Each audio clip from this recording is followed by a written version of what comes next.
Hello everyone, it's Max. Welcome to another Tesla video. So I got asked by someone who lives in a city, what do you do if you don't have a wall charger? They don't drive too much. How does that work?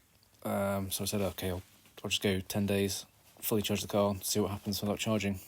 So started on the 11th, and only Tesla my membership cancelled, so it's not showing the 11th. And then went, the sort of 20 miles, 10 miles, day off, 15, 20, and 11 miles. Another day off, and then finally finished about 90 miles on the last day. Took it down to about 9% charge. Weather, I was hoping it would be a bit more fair, but it actually got pretty cold overnight. But anywho, charged the car up to 100%. It was showing 335 miles, which the last time I charged 100%, it was showing 325 miles. So I guess the battery's learning. So showing 335 was good. But of course, as we know, the battery system indicator is pretty rubbish. But the actual consumption app page in the screen is brilliant and works really accurately. I really hope they just update so you can display that at the top. I think you can on the Model S. That's my wife. You can't find the percentage there. Brilliant. The weather, as you can see on this, is 3 degrees. Mean temperature in the UK is about 8 to 10 degrees throughout the year, so I guess 3 degrees to start with. It gets a bit fairer later on. So there we go, day one done. Don't worry, I'm not going to do this day by day. But I'm going to leave the car now for 24 hours, unplugged. It's 88% battery. And then come back to it in the morning. And so when I precondition the battery and heat the cabin in the morning, it's going to be via the battery, so that's going to drain some more. So see what that does to it in 24 hours. So coming to the car, day 2, 84%, 4% lost. That was a bit of a surprise to me. But as you can see, we've had some sort of freak snow. Now it's a nice day. So it's been very cold overnight. It's been sitting a while, and it's going to be preconditioning. It has been preconditioning. So 4%, a bit higher than I thought, but that's nothing too bad for pretty cold conditions, I think. So third day, car's been sitting again. I've been away for a day. And again, it's getting really cold at night. So just coming back to this in the late evening, it's 7 degrees, I guess that's not too bad.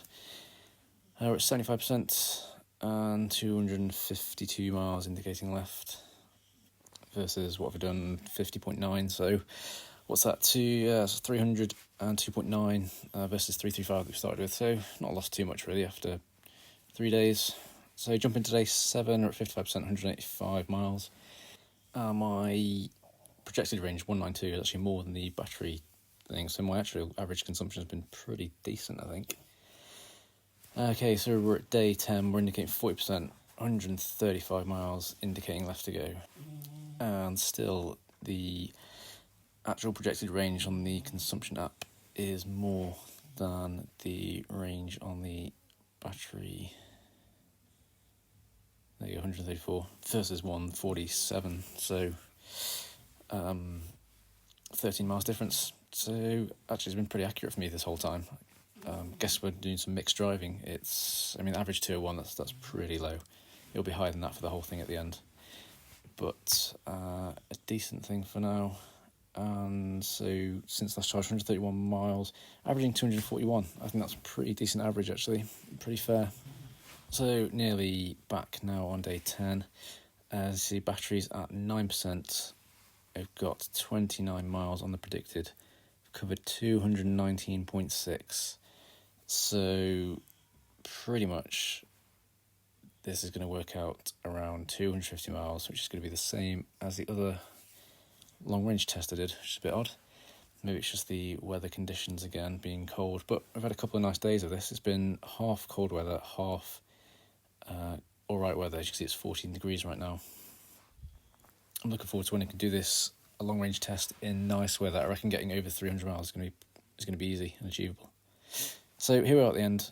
Since last charge, I'm 220.6 miles, got 9% battery left. I've averaged 240 watts per mile. I think that's a pretty fair assessment of mixed driving, probably quite realistic. And so, the 220.6 plus the 28 left equals 248.6. That's, call it 250 for cash. and I think that last bit of 9% would be pretty accurate because the range in the system and the battery both indicate the same. So it has been 10 days since the last charge. So could you own a Tesla without a home charger? By this, I would say absolutely. It's been 10 days of this not charging. Mixed driving. I guess I'm aiming this more at people in the city who probably do a little less driving. But you could go a week and charge it every week or every 10 days. And if it is around the city, you're probably going to get more regenerative braking. You're going to get more miles out of it. But it is perfectly happy sitting around unplugged. It doesn't really lose that much at all in terms of the battery's percentage for miles. A few sort of basic parameters on this. So I just did 10 days, managed about 250 miles. Negative, cold weather, especially overnight. It was super cold overnight. I think that really didn't help at all. When I preconditioned the inside the car climate and the battery, it was all done on the battery, which burns quite a bit. Climate was on 50% of the time. Positive though, it was mixed road driving, so 240 watts per mile. I think it's a very fair average. There was only me in the car most of the time. And a big one is Sentry mode. So I've learned I only use Sentry mode now out in public spaces because Sentry mode burns about 1 mile per hour. So had I left Sentry mode on all the time, the whole range would have been gone in 10 days without even driving anywhere. So that's a big one, just use Sentry mode in public spaces. That would be one to consider if you park on the street and are happy with not having the cameras on. But I hope this has been useful for someone if you're considering it. I know there's lots of variables, but it gives you a very, very broad brush idea of moderate to cold weather, what it'd be like leaving the car unplugged if you don't have that luxury of a home charger. And as ever, if you're thinking of buying a Tesla, if you use that referral code there, we'll both get 1,000 free supercharger miles. Or if you're looking to join Octopus Go, if you do have a home charger, you can get £50 free energy each if you use that referral link. But until next time, catch you later.